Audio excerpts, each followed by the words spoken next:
തദ്ദേശ വാർഡ് പുനർവിഭജനം സംബന്ധിച്ച് സംസ്ഥാന സർക്കാരിന്റെ ഓർഡിനൻസ് ഗവർണർ ആരിഫ് മുഹമ്മദ് ഖാൻ ഒപ്പിടാതെ മടക്കി. പെരുമാറ്റച്ചട്ടം നിലനിൽക്കുന്നത് ചൂണ്ടിക്കാട്ടിയാണ് രാജ്ഭവന്റെ നടപടി. ഇതോടെ സംസ്ഥാന സർക്കാർ ഇക്കാര്യത്തിൽ വെട്ടിലായി.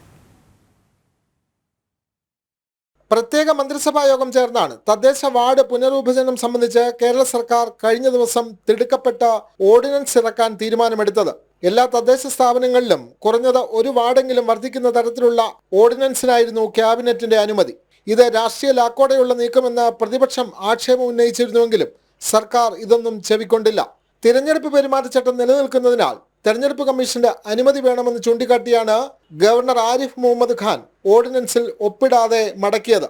ഓർഡിനൻസിൽ അനുമതി ലഭിക്കാതെ നിയമസഭാ സമ്മേളനം വിളിക്കാനാകാത്തതിനാൽ സർക്കാർ വെട്ടിലാവുകയും ചെയ്തു. മറ്റന്നാൾ പ്രത്യേക ക്യാബിനറ്റ് യോഗം ചേർന്ന് ജൂൺ 10 മുതൽ നിയമസഭാ സമ്മേളനം ചേരാനുള്ള ശുപാർശ ഗവർണർക്ക് നൽകാനിരിക്കെയാണ് പുതിയ സാങ്കേതിക തടസ്സം ഉടലെടുത്തത്.